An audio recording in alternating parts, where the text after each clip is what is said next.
Beyond Time, bab 558-559. Untuk melihat video selengkapnya, sahabat bisa kunjungi playlist yang telah Sabta Novel sediakan.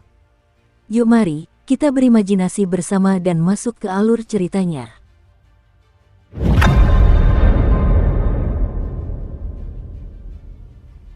Saat Suking melihat bola mata itu, tatapannya mengeras. Di sampingnya, Linger berkedip beberapa kali dan diam-diam mendekat ke Suking.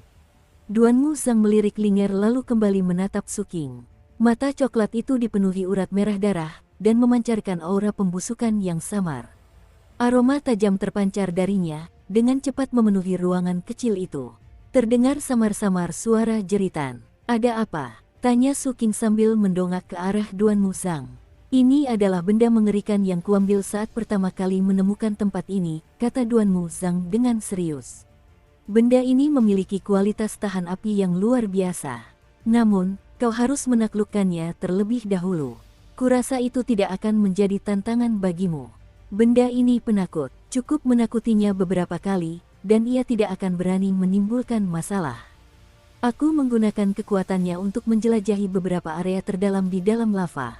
Kedalaman laut api surga penuh dengan misteri yang mendalam, jadi saya sarankan untuk tidak menyelam lebih dalam dari 3000 meter. Melewati itu, Anda akan menemui mantra perlindungan yang dipasang oleh Katedral Bulan Merah. Hanya sedikit orang yang bisa melewati hal-hal seperti itu. Saya bahkan pernah melihat beberapa makhluk mutan berenang hingga melewati 3000 meter dan akhirnya hancur berkeping-keping." Setelah itu, dia melemparkan bola mata itu ke Suking. Setelah Suking menangkap bola mata itu, dia mendapati bola mata itu masih menatapnya, sambil memancarkan aura jahat dan keji. Ekspresi Suking tidak berubah. Sambil memutar bola mata di tangannya, dia berkata, "Senior, apakah Katedral Bulan Merah telah memasang mantra perlindungan lain di wilayah Batu Bulan, serupa dengan yang ada di Laut Api Langit?" Duan Muzang duduk, mengangkat salah satu kendi minuman keras yang diberikan Suking kepadanya, dan meminumnya. Dia mengangguk, dengan ekspresi rumit di wajahnya. "Sebenarnya cukup banyak. Di wilayah Moonlight, tidak ada otoritas yang lebih tinggi daripada Katedral Bulan Merah. Keinginan mereka menentukan hidup atau mati bagi semua makhluk hidup. Siapapun yang tidak menghormati mereka, bahkan sedikit pun, akan berakhir dengan nasib tragis." Suking mencerna informasi itu dan kemudian berkata, "Senior, saya tertarik untuk mengetahui lebih banyak tentang Katedral Bulan Merah. Apakah Anda keberatan menceritakan sedikit lebih banyak?" Duan Muzang menatap Suking. "Nak, di wilayah Batu Bulan, Katedral Bulan Merah itu seperti dewa.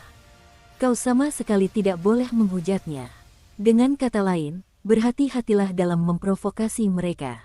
Jika tidak, mereka tidak hanya akan membunuhmu. Mereka punya cara untuk menjadikanmu sebagai persembahan, untuk mengutukmu, dan jika itu terjadi, kau tidak akan pernah bisa meninggalkan tempat ini." Wajah Duan Muzang dingin, tetapi hatinya bergejolak. Berdasarkan interaksinya dengan Suking, dan pengalaman hidupnya, ia telah lebih memahami Suking. Dan kesannya terhadap Suking telah banyak berubah. Meskipun ekspresinya tampak serius, kata-katanya jelas merupakan pengingat dan sedikit peringatan. Suking mengangguk. Dia bukan orang bodoh. Meskipun dia memiliki bulan ungu, dia jelas tidak bisa meremehkan siapapun atau apapun yang terkait dengan bulan merah. Terlebih lagi, dia juga tahu bahwa ada beberapa hal yang sulit dihindari di wilayah Batu Bulan. Semakin banyak yang dia ketahui tentang Katedral Bulan Merah, semakin besar peluangnya untuk menghindari beberapa hal tersebut. Karena itu, dia meminta beberapa detail lebih lanjut. Duan Muzang mempertimbangkan permintaannya, lalu berkata, "Semakin banyak yang kau ketahui, semakin baik. Itu akan membantumu memahami betapa menakutkannya Katedral Bulan Merah di sekitar sini. Anggota Katedral Bulan Merah seperti penggembala bagi Ibu Merah. Sesekali, berbagai spesies di sini harus secara sukarela mempersembahkan korban kepada mereka. Katedral Bulan Merah sama sekali tidak peduli dengan kehidupan spesies di sini. Setiap kali Ibu Merah datang, sebagian besar makhluk hidup di wilayah Moonlight akhirnya dimangsa. Oleh karena itu, misi Katedral Bulan Merah adalah mengumpulkan makanan dan menyimpannya sebelum Ibu Merah tiba. Setelah Ibu Merah pergi, spesies tersebut perlu berkembang biak lagi. Mereka hampir seperti tanaman, terus-menerus dipanen dan ditanam kembali. Duanmu Zhang berbicara dengan tenang seolah-olah dia sedang menceritakan sebuah kisah yang sama sekali tidak memengaruhinya, bukan menjelaskan malapetaka yang akan menimpanya. Su Qing mendengarkan dengan saksama. Linger memperhatikan mereka minum sebentar, lalu setelah berpikir sejenak, ia bergegas ke dapur, menggulung lengan bajunya, dan mulai menyiapkan makanan. Itulah yang diajarkan para wanita lain kepadanya. Ketika para pria minum, maka ia, sebagai istri yang baik, harus menyiapkan beberapa hidangan untuk menunjukkan betapa cakap dan berbudi luhurnya dirinya. Su Qing menatapnya dan sepertinya ingin mengatakan sesuatu. Namun akhirnya, dia tidak mengatakannya. Ketika melihat betapa gembiranya gadis itu, dia tidak bisa berkata apa-apa. Duanmu Zhang juga menyadari apa yang sedang terjadi, tetapi tidak terlalu memikirkannya. Dia hanya terus minum dan menjelaskan katedral bulan merah kepada Su Qing. Sebagai penduduk setempat, pemahamannya tentang katedral bulan merah jelas akan melampaui apapun yang mungkin muncul dalam laporan intelijen. Su Qing mendengarkan dengan saksama. Akhirnya, Duanmu Zhang selesai menyampaikan penjelasannya. Berdasarkan perhitunganku, katedral bulan merah akan segera datang. Setelah kau meninggalkan tempat ini, jika kau melihat mereka, jaga jarak dan jangan sampai terlihat. Mereka mudah dikenali, mengingat mereka berpakaian serba merah. Biasanya, selama kau tidak memprovokasi mereka, mereka tidak akan mengganggumu. Mereka tidak peduli dengan kultivator liar sembarangan, sama seperti gajah tidak peduli dengan semut. Duanmu Zhang tertawa mengejek diri sendiri. Yang mereka pedulikan adalah spesies yang tidak memiliki cukup persembahan yang disiapkan. Spesies apapun yang tidak cukup siap harus menutupi kekurangannya. Sebagai contoh, lebih dari 40 tahun yang lalu, spesies Waitelau di utara tidak memenuhi kebutuhan katedral. Oleh karena itu, seorang utusan dewa datang bersama beberapa pelayan dewa, dan akhirnya memanen 70% dari spesies mereka untuk menutupi kekurangan tersebut. Tingkat kultivasi seperti apa yang dimiliki para utusan dewa? Tanya Su Qing. Tidak ada yang tahu pasti berapa banyak utusan dewa yang dimiliki katedral bulan merah. Mereka berasal dari berbagai spesies. Semuanya adalah ahli pengembalian kekosongan.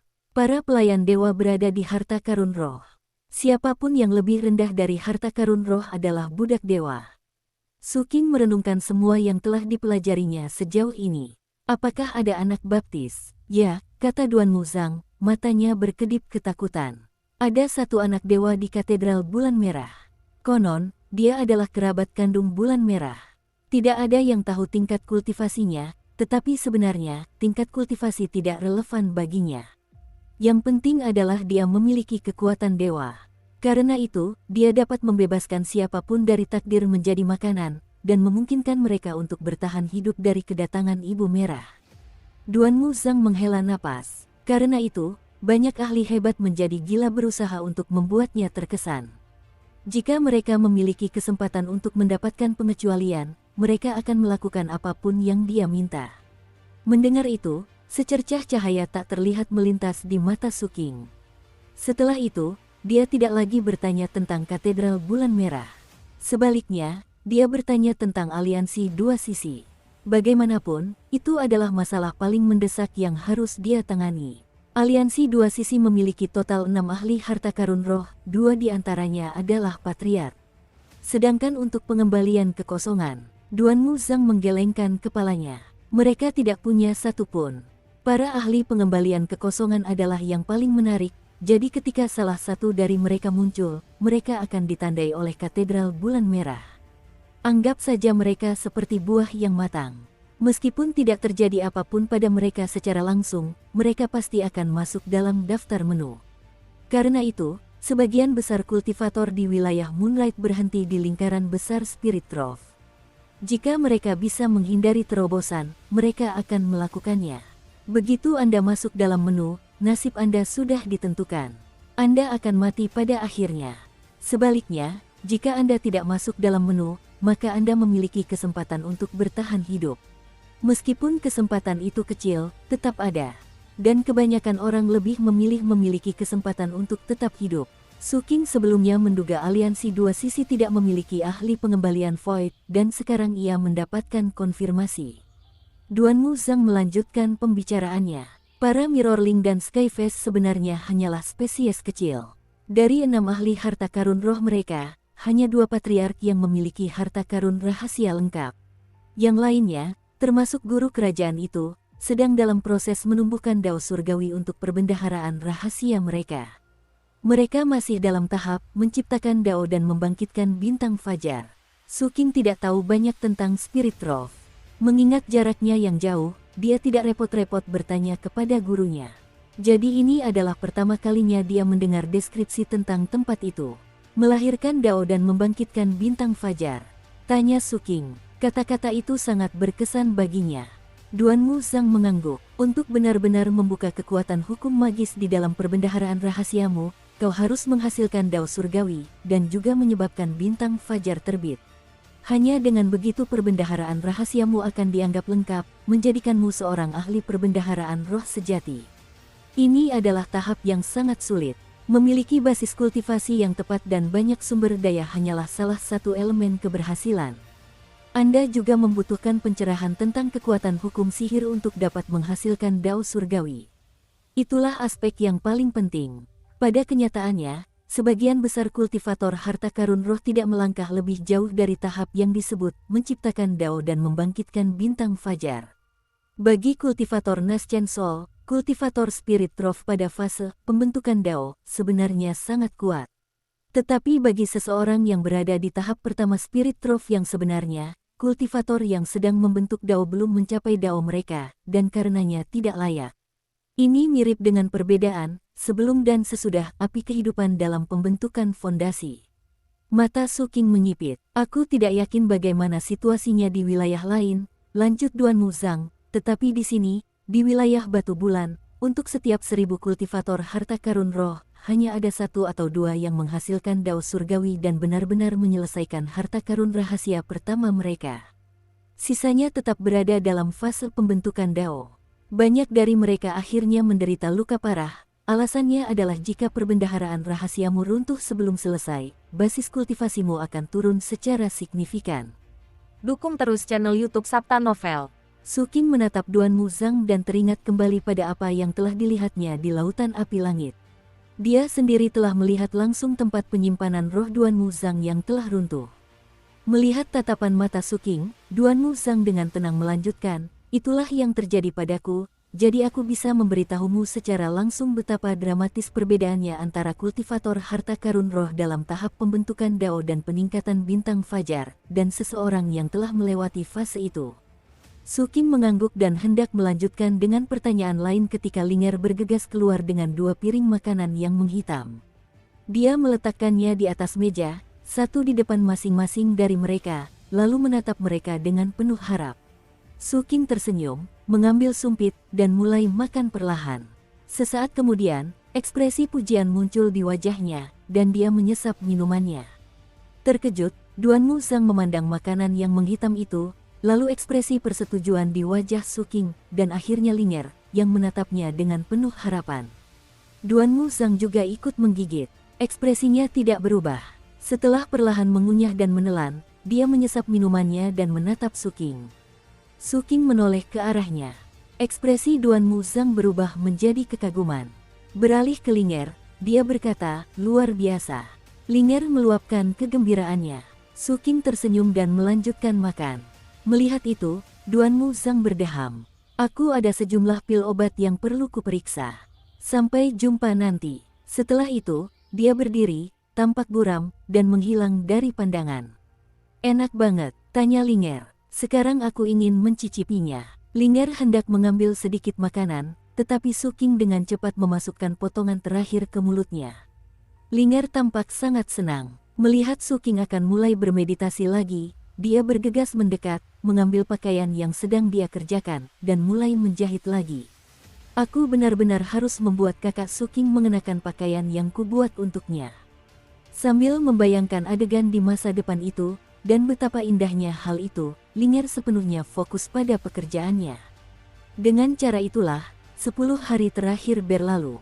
4 jam matahari lainnya akan segera berhenti beroperasi.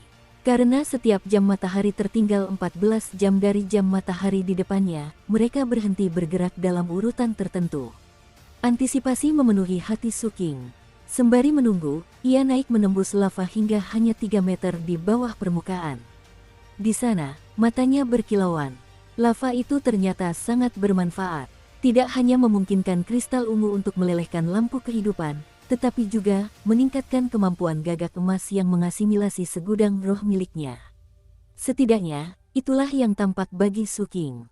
Ia belum memastikannya. Tetapi mengingat gagak emas yang mengasimilasi segudang roh miliknya dapat mengasimilasi sisa-sisa matahari yang jatuh, maka secara fundamental, lautan api ini seharusnya bermanfaat baginya. Setelah Golden Crow Assimilates Myriad Spirits menjadi jiwa yang baru lahir, ia mencapai tahap perkembangan ketiga. Setelah berpikir sejenak, ia mengirimkan jiwa baru gagak emas terbang keluar dari dahinya, dikelilingi cahaya yang menyilaukan. Awalnya hanya jiwa baru biasa, tetapi hanya butuh sesaat untuk berubah menjadi gagak emas.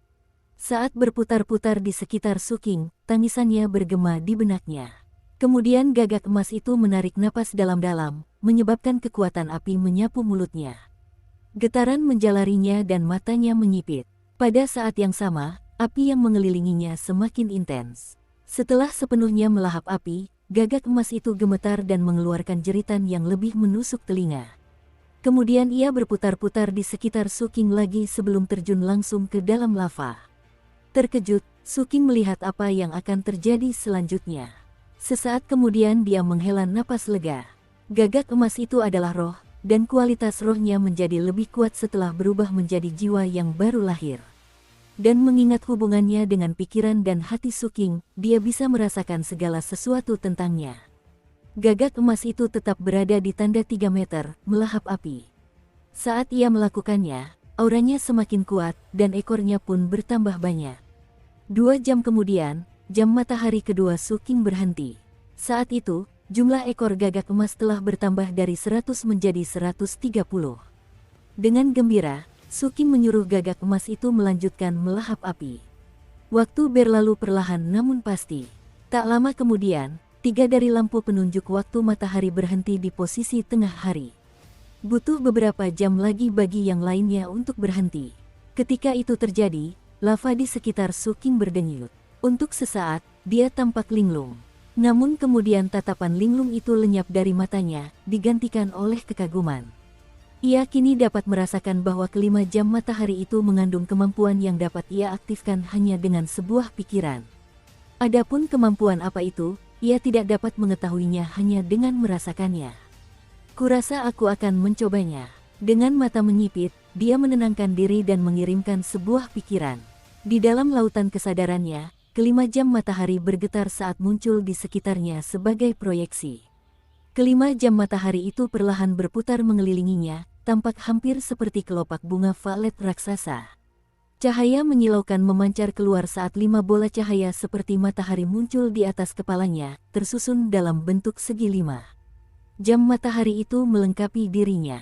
Bola-bola cahaya itu seperti bintang. Dan itu membuat Suking benar-benar bersinar. Terlebih lagi, kelima jam matahari itu memancarkan kekuatan waktu, yang mengalir ke dalam diri Suking, memenuhinya dengan sensasi misterius. Hal itu hampir membuatnya tampak seolah-olah ia sendiri berasal dari dalam waktu. Seluruh proses itu hanya berlangsung sesaat sebelum perasaan itu lenyap. Jam matahari menjadi gelap, dan terbang kembali ke dalam dirinya bersama matahari. Jam matahari pertama segera mulai bergerak lagi, melacak waktu, tetapi yang lain tetap diam. Terkejut, Suking melihat sekeliling, lalu mengarahkan inderanya ke dalam dirinya sendiri. Dia tidak mendeteksi sesuatu yang tidak biasa. Apa yang sedang terjadi? Sambil mengerutkan kening, dia mengingat kembali semua yang baru saja terjadi, dan tidak dapat menentukan kemampuan apa yang muncul bersamaan dengan ledakan kekuatan dari jam matahari itu. Bingung dan penasaran, dia terus menunggu. 14 jam kemudian, lampu penunjuk waktu pada jam matahari kedua mulai menunjukkan waktu lagi. Yang lainnya pun melakukan hal yang sama, semuanya dengan interval 14 jam. Setelah jam matahari kelima mulai bergerak, yang pertama akhirnya berhenti pada posisi tengah hari. Suking melakukan beberapa perhitungan. Sudah 70 jam, itu sekitar 3 hari, 24 jam berlalu. Selama waktu itu, sementara lampu-lampu jam matahari tetap dalam posisi berhenti, aura eksplosif itu sekali lagi terbentuk. 4 hari, itu satu siklus lengkap. Mungkinkah efeknya tidak terlalu terlihat karena aku berada di dalam lava ini? Su Qing memandang gagak emas di kejauhan, yang kini memiliki lebih dari 200 ekor. Sambil mengalihkan pandangannya, ia terbang keluar dari lahar. Begitu ia melayang di udara, tanpa ragu ia mengaktifkan kelima jam matahari tersebut. 5 jam matahari dan 5 matahari berputar mengelilinginya, dan kekuatan jam matahari itu meledak. Su Qing langsung merasakan panas di sekujur tubuhnya. Dia dikelilingi lava. Dia telah kembali ke tempat yang sama persis seperti sebelumnya di dalam lava. Kesadaran itu menghantamnya dan matanya dipenuhi rasa tidak percaya. Melihat sekeliling, dia memastikan bahwa dia telah kembali ke tempat yang sama. Aku tadi sedang melayang di udara. Saat gelombang ketidakpercayaan menghantamnya, dia menyadari ada satu kemungkinan yang jelas. Mungkinkah ini semacam pembalikan waktu? Spekulasi itu membuat jantungnya berdebar kencang. Setelah melakukan beberapa perhitungan dasar berdasarkan ketinggian terbangnya dan waktu yang dibutuhkan, ia menyadari bahwa 7 tarikan napas telah berlalu selama keseluruhan proses. Aku kembali ke masa 7 hembusan napas. Pertama kali aku mencobanya, aku hanya duduk bersila, jadi tidak jelas apa yang terjadi. Dengan mata berbinar, Su Qing memutuskan bahwa ia perlu melakukan beberapa tes lagi untuk sampai pada kesimpulan yang pasti. Saat gagak emas terus melahap, Su Qing tetap berada di dalam lahar selama 8 hari. Selama waktu itu, dia menggunakan kekuatan jam matahari 2 kali. Dia memvariasikan metodologi pengujiannya. Untuk pertama kalinya, dia langsung bergerak dan pergi sejauh mungkin sebelum melepaskan kekuatan jam matahari. Apa yang dia temukan adalah dia kembali ke masa 7 hembusan napas. Untuk kedua kalinya, dia menghancurkan beberapa alat sihir dan melemparkannya ke samping, lalu sengaja melukai dirinya sendiri. Kemudian dia menggunakan kemampuan jam matahari. Yang dia temukan adalah jam matahari itu tidak memengaruhi benda lain. Hanya dirinya sendiri. Benda-benda yang telah dihancurkannya tetap hancur dan berada di tempat yang sama. Tetapi tubuhnya kembali ke keadaan sebelum terluka, dan dia tampak persis seperti 7 tarikan napas sebelumnya. Tes-tes itu memberinya pemahaman yang jauh lebih mendalam tentang kemampuan jam matahari tersebut. Kemampuan ini mengembalikan tubuhku ke keadaan 7 tarikan napas sebelumnya. Menggunakan kemampuan ini pada waktu yang tepat akan seperti memiliki nyawa cadangan. Aku juga bisa menggunakannya sebagai senjata mematikan. Setelah berpikir sejenak, ia meredakan keterkejutannya. Pada saat yang sama, ia menyadari bahwa semua ini tampaknya disebabkan oleh kristal ungu itu. Sebenarnya apa itu kristal ungu? Kristal ini dapat menyegel bayangan, menyegel para dewa, memberiku kemampuan generasi yang mengejutkan, dan mengandung semacam sihir waktu. Setelah beberapa saat, dia menyimpan pertanyaan-pertanyaan itu untuk dipertimbangkan nanti, dan mengalihkan perhatiannya ke gagak emas. Gagak emas itu kini memiliki 280 ekor, yang merupakan batasnya pada level ini. Ia perlu menyerap lava dari level yang lebih dalam untuk maju lebih jauh. Secara paradoks, gagak emas itu tidak bisa turun lebih dalam dari 3 meter. Meskipun demikian, peningkatan dari 100 ekor menjadi 280 merupakan dorongan besar bagi gagak emas tersebut. Kini ia berdenyut dengan sensasi yang seolah menunjukkan bahwa ia berada di ambang memicu kesengsaraan takdir surga kedua. Sesi kultivasi Su Qing di dalam lava telah berakhir. Tidak ada alasan untuk tinggal lebih lama lagi. Aku akan mengembalikan bola mata ini, lalu meninggalkan timur dan pergi menemui kakak tertua di Gunung Lembu Surgawi. Dia sudah berada di bagian timur wilayah Moonlight selama hampir setengah tahun, dan bertanya-tanya bagaimana kabar Kapten. Dia sebenarnya merindukannya. Sebelum meninggalkan Laut Api Langit, dia berbalik dan melihat ke kedalaman laut itu. Aku sangat penasaran ingin melihat mantra perlindungan Katedral Bulan Merah yang disebutkan oleh senior Duanmu. Pertama-tama, dia penasaran mengapa Katedral Bulan Merah merasa perlu memasang mantra perlindungan di sana. Sekarang setelah dia memiliki kekuatan jam matahari, dia merasa bahwa selama dia berhati-hati, dia seharusnya tidak akan menemui masalah. Dengan itu, dia mempererat cengkeramannya pada bola mata tersebut. Bola mata itu bergetar dan melepaskan lebih banyak kekuatan pelindungnya. Merasa puas, Su Qing menarik kembali gagak emas itu, lalu menggenggam bola mata itu erat-erat saat ia terjun lebih dalam ke dalam lava. Tak lama kemudian ia mencapai kedalaman 300 meter. Ia terus menyelam hingga mencapai 600 meter, 900 meter. Semakin ke bawah ia masuk, semakin panas rasanya. Untungnya, kekuatan pelindung bola mata tersebut berhasil menahan panasnya. Su King akhirnya melewati kedalaman 2.700 meter. Di sana bukan hanya panas yang menyengat, tetapi juga tekanan yang sangat besar. Lebih banyak pembuluh darah dari sebelumnya terlihat di bola mata coklat itu. Semakin dalam Su King menyelam, semakin ia menyadari aura yang ia rasakan familiar. Itu adalah kekuatan Dewa Ibu Merah. Kesadaran itu membuatnya semakin waspada. Saat ia turun dengan hati-hati, ia merasakan krisis yang membuncah di dalam dirinya. Tanpa ragu, ia melepaskan kekuatan jiwa baru bulan ungunya. Kekuatan bulan ungu menyebar di sekelilingnya. Akibatnya, sensasi krisis itu memudar. Berkat kekuatan bulan ungu pula, ia mampu menentukan sumber kekuatan bulan merah yang ia rasakan. Setelah ragu sejenak, dia melanjutkan perjalanan ke bawah.